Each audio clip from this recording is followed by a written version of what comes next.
বিসমিল্লাহির রহমানির রহিম। আসসালামু আলাইকুম ভাই বোনেরা, বাপারা, মায়েরা, সবাই আপনারা দয়া করে শুনুন।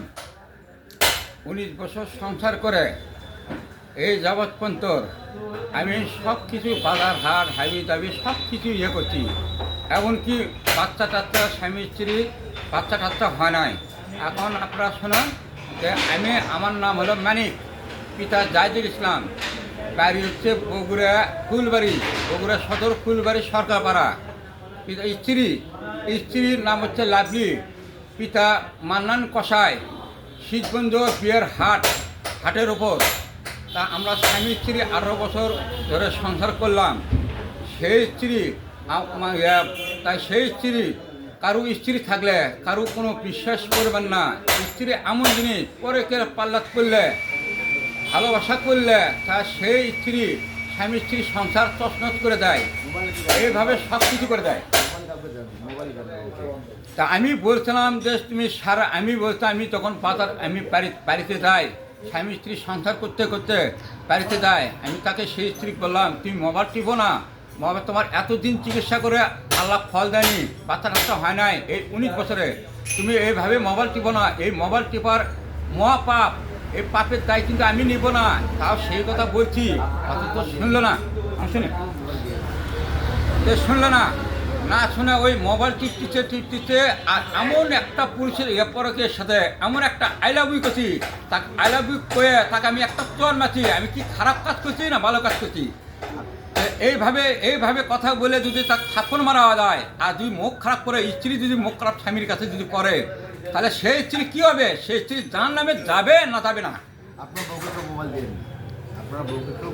সেই স্ত্রী কীভাবে সরকারিভাবে তালাক কেনে দিল আপনারাই বলেন? একটা মাথা মুরব্বি থাকতে তারা কেন তালাক দিবে? সরকারিভাবে তালাক দেওয়ার তো কোনো যুক্তি আসে না। একটা মাথা মুরব্বিকে বসে যদি আলোচনা করে নে, তাহলে আমি খুশি হলাম নে। ও জিনিসপাতিগুলো চুরি করে নিয়ে বাপের বাড়ি আস্তে আস্তে পার করছে। আর এমন পরে ছেলের সাথে ভালো সম্পর্ক আছে, ভালোবাসা আছে, সম্পর্ক আছে। এতদিন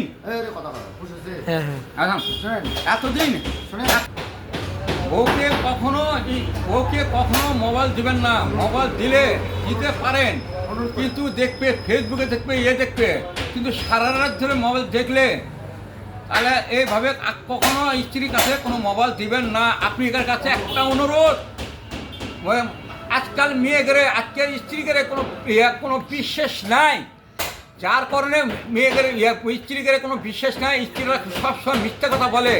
এই মিথ্যে কথা বলার জন্য আল্লাহ তাকে জাহান্নামে থাকবে। তাই আপনি কাছে একটাই অনুরোধ, আপনারা কখনো এই কাজ ভুল করেন না।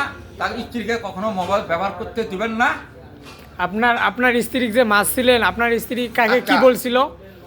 স্ত্রীকে আমি মারছিলাম, স্ত্রীকে বললাম যে তুমি মোবাইল দেখো না। স্ত্রী কাকে কি বলছিল জানি? কাকে ফোনে কি বলছিল? কাকে ফোনে বলছিল যে স্ত্রী পরে কে সাথে আই লাভ ইউ বলছিল। তখন আমি একটা চর মারছি, যে চর মারাটা কি আমার কি অবরোধ হতে? আপনারাই বলেন।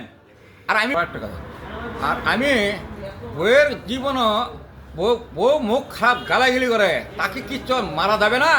মারার তো আমার অধিকার আছে, আমি তো স্বামী, মারার অধিকার আছে, আমি মারছি।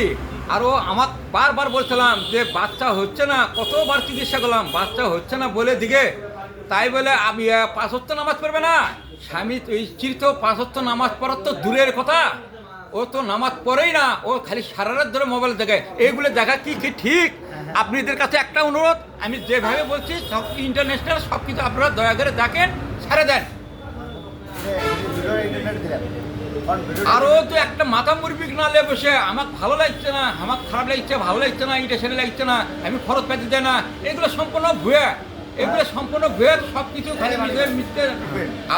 আপনাদের কাছে একটা অনুরোধ, আপনারা দয়া করে স্ত্রীকে কখনো বাইরে যেতে দিবেন না। আপনার হুকুম ছাড়া দান না যেতে পারে। যদি আপনার হুকুম ছাড়া যদি চলে যায়, সেই স্ত্রী কখনো ভালো হয় না। আপনার হুকুম ছাড়া যদি বাপের বাড়ি ঘন ঘন যায়, সেই স্ত্রী কখনো বাপের বাড়ি যেতে দেবেন না। তবে হ্যাঁ, বাপের বাড়ি যেতে দেবেন। বাপ মাও অসুস্থ, শ্বশুর শাশুড়ি অসুস্থ, অসুস্থ থাকবে তো তখন যেতে পারবে। এ বাদে বছর পর্যন্ত একদিন যাবেন না। আর আমি আমার দুঃখের কষ্টের সব কিছু আমি বলে দিলাম। আপনারা রিকোয়েস্ট করছি, আপনারা ফেসবুকে সব কিছু ইন্টারন্যাশনাল সব কিছু ছেড়ে দিয়ে আপনারা সবার কানে কানে সব পাচ্ছে। কানে কানে চলে দেন। যাতে আমি দয়া করে একটাই অনুরোধ করছি, বউকে কখনো বিশ্বাস করবেন না। বউয়ের টাকা পয়সা চুরি করে বাপের বাড়ির জায়গা কিনছে, তাই স্বামীর হক মারে। বলেন।